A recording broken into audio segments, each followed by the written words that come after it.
Good morning, everyone. I'm Nancy Greenwald. I'm the Executive Director of the Institute, and I am really excited to welcome you to our second day of the 2021 AEC Leadership Conference.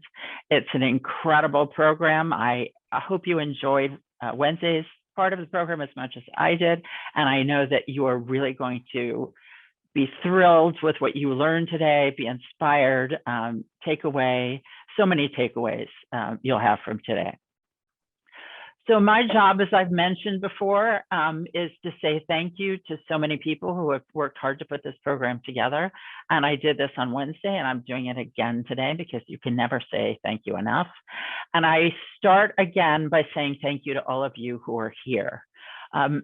I know that you're here because you are leaders, because real leaders are always working on their leadership, always improving themselves, always learning.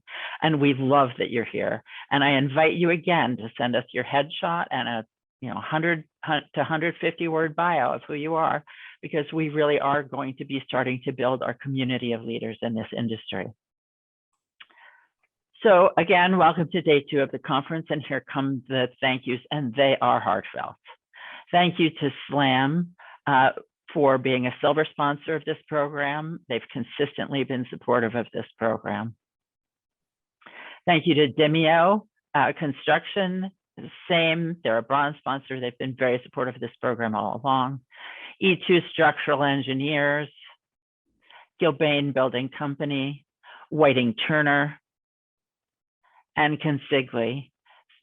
Thank you also to Vase for their sponsorship, to Antonazzi for being a pod sponsor, and to our wonderful media sponsors. And I know Anastasia of High Profile is with us this morning, so I've got sticky finger this morning, and the New England Real Estate Journal, our media sponsors who have been so generous with us.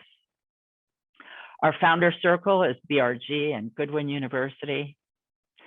Our collaborating sponsors, fellow organizations in this industry who are committed to improving the industry, the Associated Builders and Contractors of Connecticut, AIA Connecticut, the Connecticut Concrete Promotion Council, CRMCA, which is a division of CCIA, our friends at SMPS Connecticut, and the Women's Business Center at the University of Hartford. We have great annual sponsors for our programs. These include Interstate Electric Services, Tucker Mechanical, Pratt & Whitney, Viking Construction, and IMTL. Our planning committee for this program has been incredible, and I want to thank each of them again.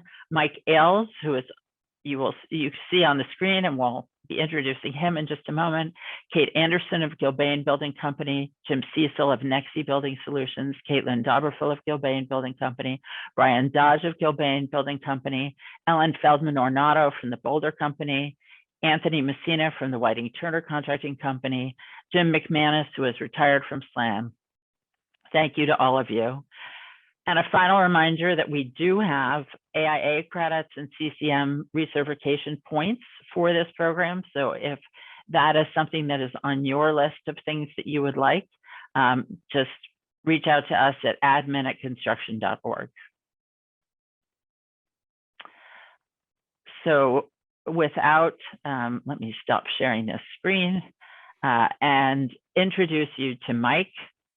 Mike Ailes from Antonazzi Associates is worthy of a very long introduction, but we're going to hit the highlights. So first of all, this program, this AEC Leadership Conference, of which this is our 3rd year, it really was the brainchild of Mike, and he has been nurturing it and developing the program content, helping reach out to speakers, and really helping put together what is unquestionably fine content. He is a principal at Antonazzi Associates. He's a fellow of the College of Fellows at the AIA. He's an architect, but he's also a business planner, a business development. He's involved in civic and community organizations. He's chairman of the Board of Finance for his town. So he's also an elected official. He's a leader a mentor, a teacher. And all of this comes from, I would say, a real, he's raising his eyebrow. It's a real generosity of spirit. Mike is someone who moves things forward in so many ways. He moves people forward. He moves issues forward. He moves designs and projects forward. And the whole time he spends supporting the people around him. So thank you so much, Mike, for being involved in this program. And I am going to turn it over to you, to turn it over to Ross, and I will leave and come back as an attendee. Thank you both so much. Thank you, Nancy. Wow, that was quite kind. I was not expecting that. Thank you. Appreciate it. Welcome, everybody, to Adaptability, the Key to Abundance.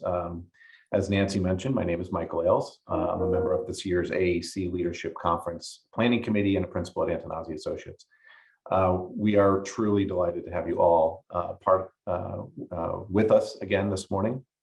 Before I turn it over to Ross Thornley, a couple of quick housekeeping items that we'd like to cover. We are in a webinar format, so you're currently on mute. If you have any questions, please enter them into the chat box, as you may have done on Wednesday morning. I will monitor the chat box and try to present some of the questions to Ross to answer if possible, but due to some time constraints, of course, we may not be able to answer some of the questions, but we'll try to get to those in the panel discussion as appropriate, of course. So now I'd like to introduce Ross Thornley, which is my absolute honor. At the end of April, the conference's planning committee decided that a leadership conference would revolve around two topics over the 2 mornings. As you heard on Wednesday morning, diversity, equity, and inclusion, or DEI, and disruption and adaptation, which is this morning. When looking at possible experts regarding disruption and adaptation, the committee was made aware of the adaptability quotient, or AQ, which you'll hear more about shortly. Developed by the company AQAI, this intelligent algorithm assessment platform measures, understands, and improves an individual's or team's ability to reassess processes, behaviors, and actions that may no longer be valid, and to accept things that may no longer be serving you, especially when those very things helped get you where you are today. Our keynote speaker this morning and co-founder CEO of AQAI, Ross Thornley, has stated that it is essential for employers to adapt at speed and understand the environments at which accelerated innovation, cultivated psychological safety, and flexibility for innovation and/or proposition development affect how employees contribute their time, value, and their expertise. Employers need to take a proactive responsibility for the mental health impact and needs created from remote and isolated work, as well as reimagine how they engage, reward, and support their workforce to ensure the 3 B's are managed. And those B's are burnout, breakdown, and boredom, as each is a potential tripwire for an organization's future and their people. Ladies and gentlemen, I'd like to turn the floor over, the virtual floor, to Ross Thornley. Thanks, Michael. It has been a real great to get to know you since April, and I am going to share my screen with any luck, and we'll dive straight in. Okay. All right.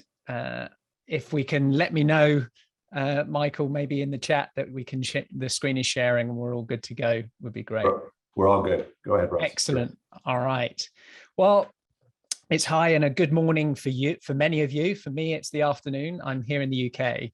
But for those of you, some of you might know me, and you'll know that I absolutely love movies. In fact, it's where I go to lose myself in imagination and essentially the creativity of what might be possible.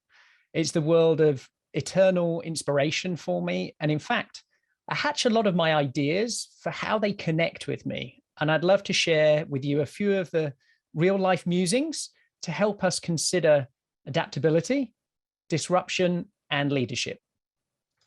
But before I dive into some sci-fi movie plots, I want us to help us understand the mathematics of exponentials and why this should really matter to you and the impact of this on technology for every business in every industry.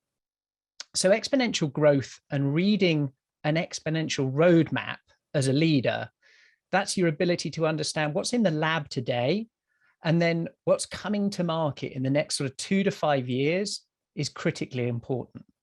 And in fact, a lesson from the founders of Siri brings this home. So when they created Siri and before they sold it to Apple, they told their inner circle, when they were designing Siri, they were focused on where the technology was going to be 3 to 4 years ahead. And they were planning on intercepting that technology so that the product that they were building today, when it came to market, it'd be at the cutting edge versus building something with what exists today in the tech field and having it be out of date by the time it comes to market. So your ability to predict this technology roadmap is really critically important. So imagine, if you will, a large pond that's completely empty, except for one lily pad. That lily pad will grow exponentially and cover the entire pond in 3 years. So in other words, every month there'll be, a doubling. So at month 1, there's 1, month 2, 2 lily pads, next 4 lily pads, until the pond is completely covered by 36 months. If I asked you when the pond would be half filled with lily pads, the temptation would be to say 18 months, half of the 36 months. In fact, the correct answer is at 35 months, right before the pond is filled. It's half filled because it doubles the next month. So the correct answer, might be relatively straightforward to understand, but our brain doesn't work very well in this exponential world. We work in a linear world. So this image that I've got here is actually the pond at 1/64th full, hardly full at all. And so when we think about, well, when does that happen? When is the pond 1/64th full? And in fact, it's at month 30, only 6 months before it's completely full. So the problem with anything that's subject to exponential growth is it's deceiving. 30 months in to that 36-month phenomenon is a long time. That's 2.5 years, but there's hardly any results. So because the pond is barely full, many people won't believe that trend is even real. The closest to the phenomenon might not even understand how big it's going to be themselves. So this is not just an abstract idea. In fact, in the early 80s, mobile phones were bulky and expensive. At that time, McKinsey & Co. advised AT&T not to enter the mobile phone telephone business, predicting that there'd be fewer than 1 million phones in use by the end of 2000. In fact, by the end of 2000, there was 100 million mobile phone subscriptions. So McKinsey's prediction was off by 99%. Today, there are more mobile devices in the world than there are people. Like many people before and since, the McKinsey consultants suffered at that time from linear thinking. It's deceptive before it's disruptive. So what is disruption? And this is the theme for the conference, right? So disruption, we can think of it in 2 ways. It's a disturbance or a problem which interrupts an event or an activity or a process that we're doing. We're being disturbed by it. And a radical change to an existing industry or market due to technological innovation. So why and when does disruption happen? And is it a good thing or is it a bad thing? It might depend on your lens. So I'm going to share with you here, and let's consider a 3-horizon thinking. And this is something that came out in the 90s. And what is a keynote? If it doesn't have a good chart, slide in there nice and early. So I've got to get that one in. And this is another important concept along with exponential thinking for leaders. And it is this 3-horizon framework. So the idea is to prompt you to go beyond the traditional focus on innovation, which is just in the present. This methodology helps us move to our desired future, as well as identify any potential disruptions which might occur as we move towards that future goal. So this approach can offer a way of connecting your different innovation activities over these different horizons and how we manage what, in effect, is uncertainty in slightly different ways. So it's not a planning tool. It's not going to help you create a business proposition. It's a way of thinking about your business. So in the chart on this left-hand side, we've got increasing value, and along the bottom line, we've got time. Think of each horizon as a product or a service or a value proposition. It could even be a behavior or an activity. It provides some value, and over time that might diminish. So let me give you an example to help illustrate these sort of three horizons. If horizon one is about extending your core, the core services that you have, your core products, it's about fine-tuning what's already there and optimizing it. Often progress here comes through research, traditional methods of developing a business. In other words, linear thinking works quite well here. This isn't about reinventing a wheel, just finding better ways to do what you already do. Horizon two is looking at new builders to develop new opportunities. So these are where we have add-ons, we have extensions to the current product or service offering. So this is where you'll see new updates, new products to give you new features, or maybe even a replacement of an existing product with a new improved version. This is expanding your range and exploring those gaps in the market, but with related new offerings. And then horizon three, which is the most difficult for every organization that I've met, from large to small, and it's the visionary level. And this is how we create viable options that are almost science fiction. This is where there's an opportunity to piggyback exponential technologies, and the horizon three thinking will drive completely new products, services, business models, and ecosystems. It's where moonshot thinking takes place. So you'll see these disruption points come at the crossovers of your value propositions, be that your own or as an entire industry. Let me illustrate this as an example of the music industry over the last 40 years. So the cassette tape replaced vinyl records, even before that, maybe 8-track for some people. And then the CD replaced the cassette tape, and digital streaming replacing the CD. And we might feel comfortable with the above cycle of innovation and change if, say, that time period was 20, 30, or in this case, sort of 40 years, with, say, 2 or 3 major disruptions during each working generation. But how would we feel? How would we prepare? And how would we think or act if that cycle was accelerated and perpetuated every 2 to 3 years? That would sure be a ride and a half, one full of massive transformations, disruption, yes, but also volatility, uncertainty, complexity, and ambiguity. VUCA, a world that is one we're living in, and it's causing stress, causing friction, it's causing overwhelm and burnout.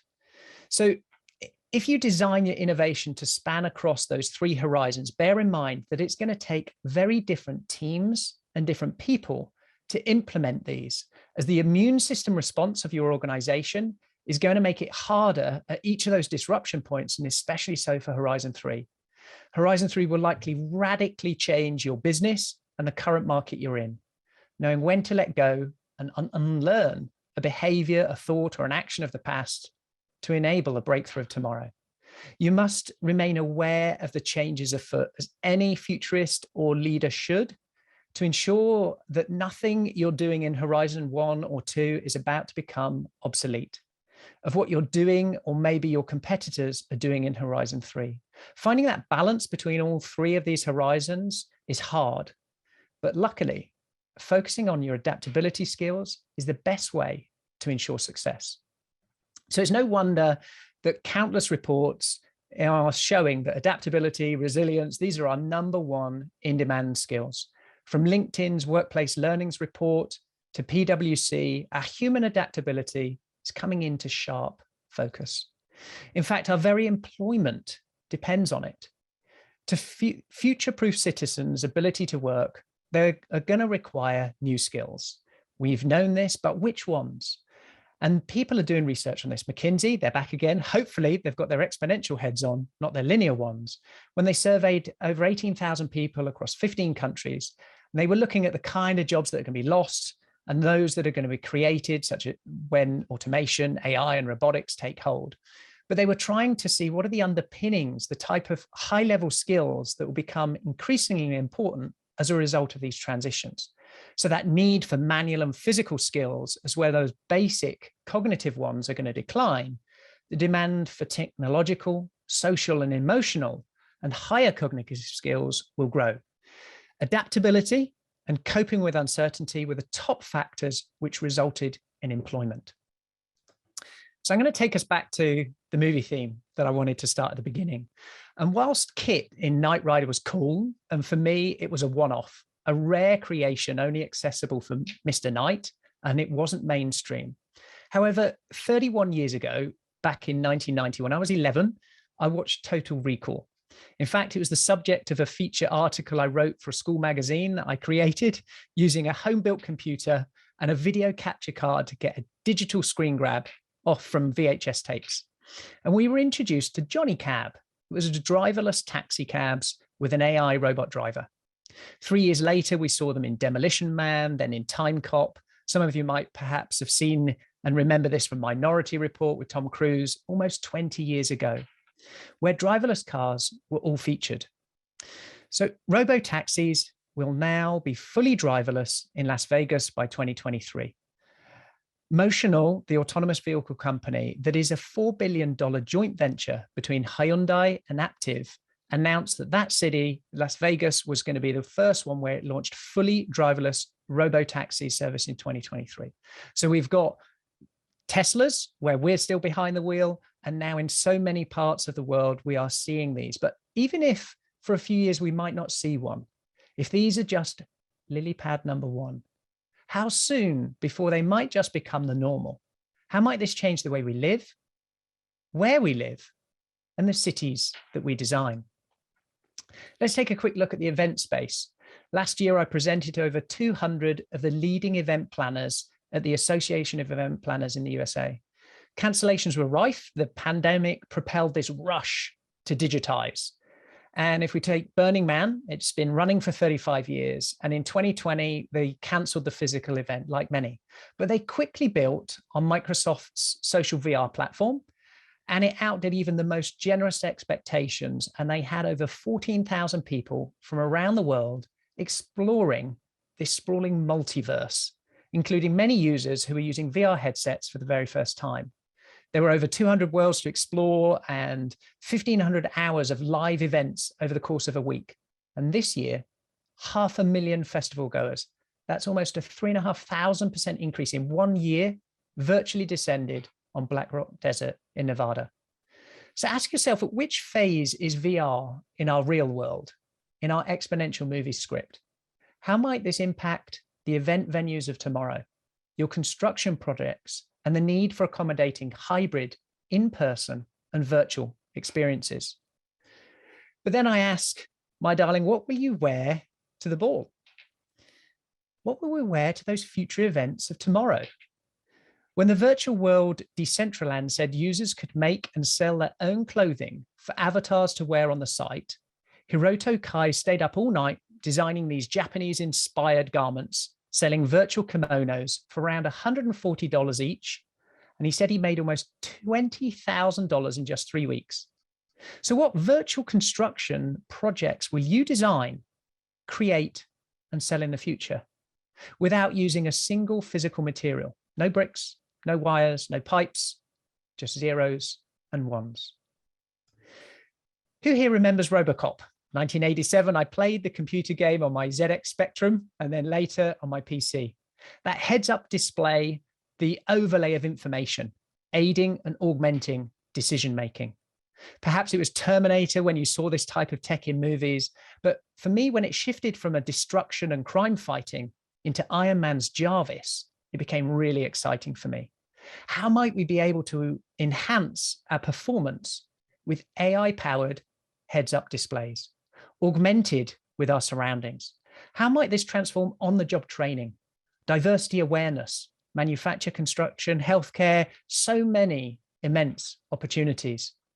Well, this is another sci-fi vision coming into focus. Just last month, startup Mojo Vision detailed its progress on a tiny AR display it embeds in contact lenses, providing a digital layer of information superimposed on what you see in the real world. In fact, I tried out an early prototype of theirs 3 years ago in LA, and it was truly amazing. This Mojo lens is a centerpiece, has a hexagonal display less than 0.5 millimeter wide, with each greenish pixel just a quarter the width of a red blood cell. And a femto projector, which is a tiny magnification system, expands the imagery optically, and beams it to a central patch in our retina. How might this augment your workforce's abilities in the future to see the blueprints directly in front of them, to identify placements of services and utilities in real time and real space? Is this yet another lily pad number one? A few more examples of disruption and transformation. And remember, as leaders, it's imperative you're able to predict and see what's coming around the corner to prepare your workforce and business to survive and thrive in this VUCA world. So forget SaaS, software as a service. Now is the time of WAS. A robotic bricklaying company, FBR, have signed a deal to supply its wall as a service robotic construction system to build between 2,000 and 5,000 homes in Mexico. And we've seen lots of bricklaying robots and various ways in which technology is changing the construction market.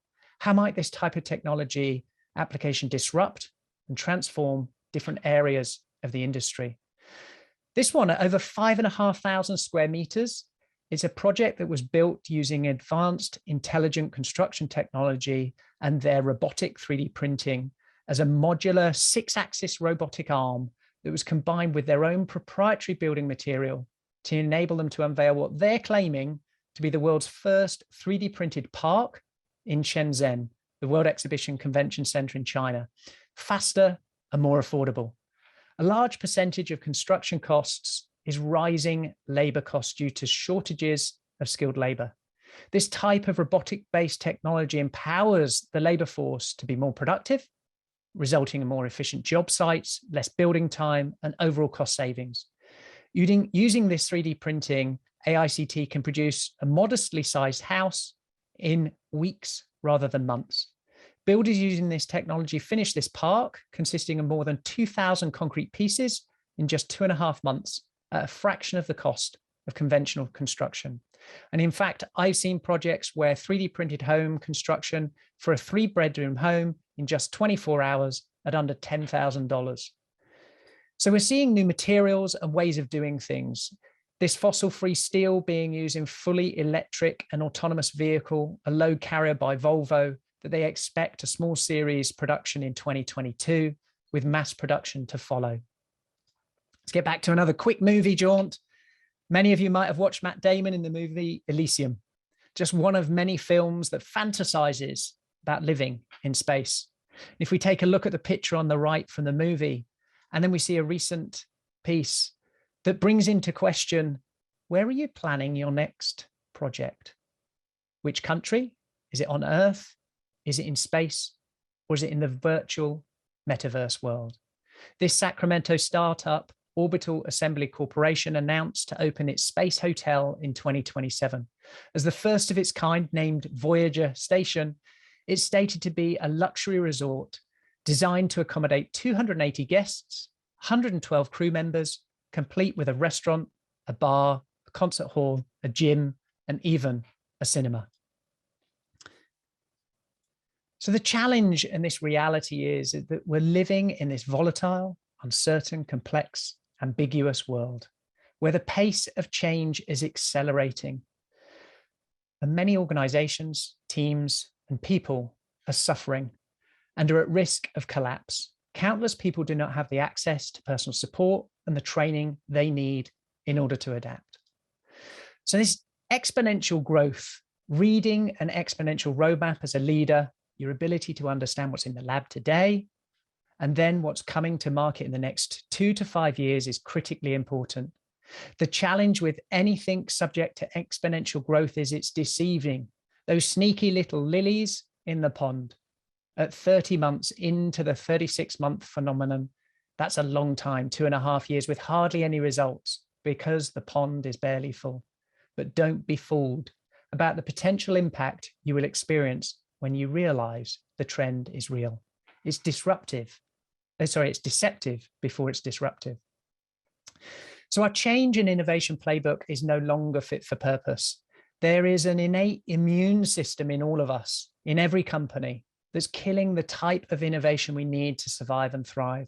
As we shift from this linear world where productivity, efficiency, and data were the drivers of innovation and value, we must embrace imagination, rapid experimentation, to navigate the pace of change in an exponential world, or risk being left behind. This is a distinctly human challenge and a distinctly human opportunity. Technology serves us.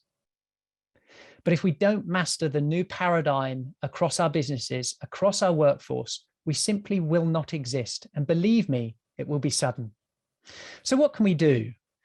With adaptability being the key to abundance. How can we ensure that no one's left behind? Well, I believe that it's our AQ, our adaptability intelligence, that is our greatest superpower. And we must understand, when does someone adapt? Who adapts and why? And how and to what degree do they adapt? And it was our work together with some of the brightest minds around the world that have created a way to measure and improve our adaptability intelligence, our AQ. There are three main factors: our ability, character, and our environment. We call it the ACE model, which impact all of our adaptability. As we dive even further and deeper into these, each component has 5 subdimensions that make them up. But the good news is that AQ is like a muscle. You can train and improve it. And let me walk you through in the final session of this some of the aspects. Our 5 abilities, the first up is grit. I'm sure it's no surprise to see as countless articles talk about the power of passion and perseverance, the ability to commit to a long-term goal and pursue it with zeal. It's why many of you are perhaps leaders where you are today. Take Iron Man, one of the original co-founders of the Avengers, with his real-life name of Tony Stark, whose relentless pursuit to harness technology to live up to his father's dreams. He never gives up in the belief that good can overcome evil. For me, I'm never going to give up working to find solutions to inspire and unite the best of humanity. Where could your grit take you? Then the next ability found in our model of AQ is mental flexibility. This is the ability to hold opposing thoughts at the same time, a true paradoxical thinking. Are we so focused on our solutions, on our approaches, on our beliefs, that we fail to see the infinite beauty of the possible, the infinite complexity of the multiverse? Like Dr. Stephen Strange, who uses his cognitive powers to assess and calculate infinite outcomes, he makes space in his mind for contradictions, to imagine countless possible moves. How might we expand our collective horizons together, to see beyond the now, to glimpse into the next, and to imagine the not yet created? Our third ability is our mindset, and I did say ability. How are we feeding our neural nets? What's the data we're choosing as inputs, and how are we attempting to consciously impact our views and our beliefs? For Thor, his mindset personifies the relentless belief that humankind deserves to live and that they have a positive future no matter the challenge, the change, or the adaptation required. He champions positivity. For me, choosing the perspective of the stories I experience is hugely important. For some who might call me delusional, I seek to find the positive, the growth and the beauty in all events. It's far more than optimism. This is a mindset I know many here will share, one of abundance and not of scarcity. Fourth up is resilience. And I know many of you are going to agree that we've all had to work on this ability to flex this muscle over the past 18 months. When Bruce Banner, the Hulk, experienced an accident, a setback, it took him a long time to come to terms with the benefits of that outcome.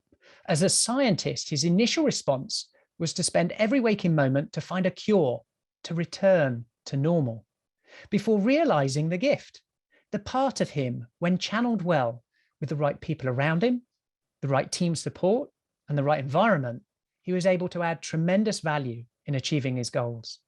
What setbacks are you working on to solve? Perhaps in some way regain what you had. How might we benefit from a 180?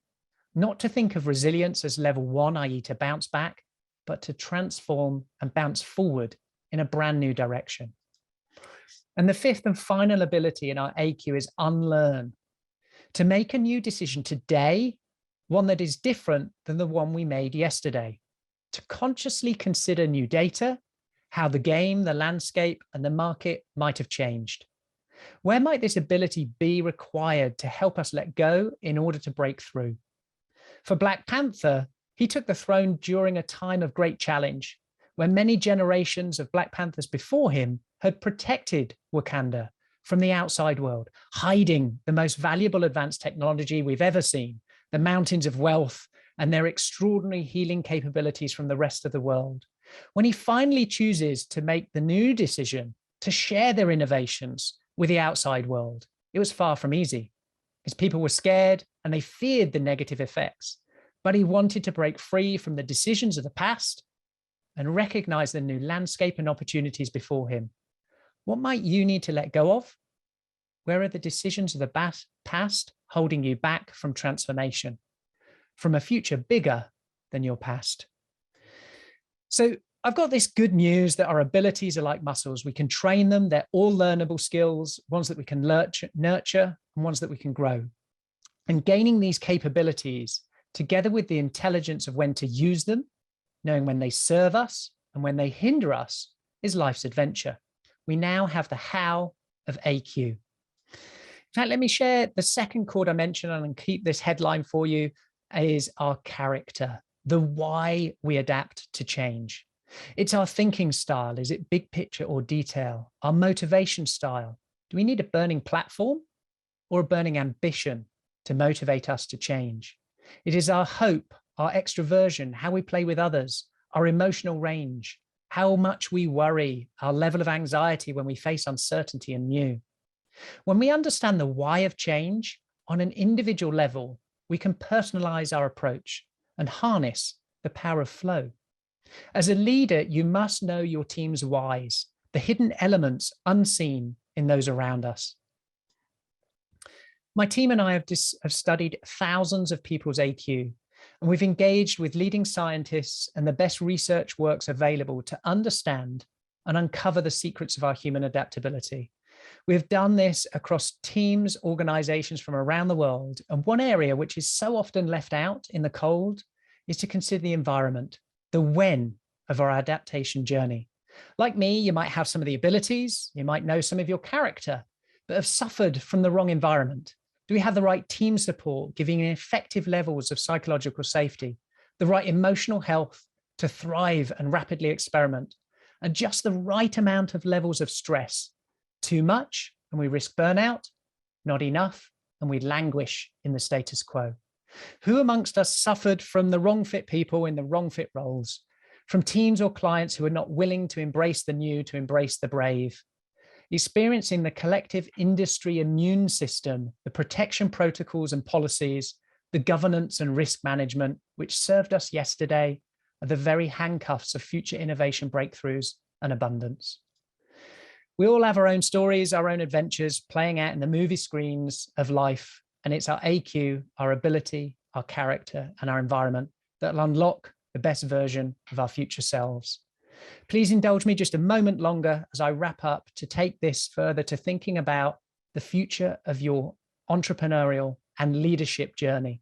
Whilst we can see those real life Avengers through the amazing success stories of entrepreneurial greatness, the Iron Man grit of Elon Musk to put humans into space, the mindset spirit of Thor in Greta Thunberg, the infinite mental flexibility and imagination of Doctor Strange in Walt Disney, and the resilience of Hulk in Steve Jobs. Whilst they're the names we remember, they are and were part of wider teams. The results of collaboration gives us a profound multiplication effect. So I believe that future exponential leaders and entrepreneurs in every organization who will achieve things beyond our wildest dreams will be those who harness the power of both collaboration, of their AQ and their adaptability, and collaboration. Remember, the things that make up the normal or the everyday within the lives of those living in the future already exist for some today. Most of what will constitute change, or at least in the short to midterm, is simply a spread of these niche or minority things to become more pervasive. Where are the lily pads in your world?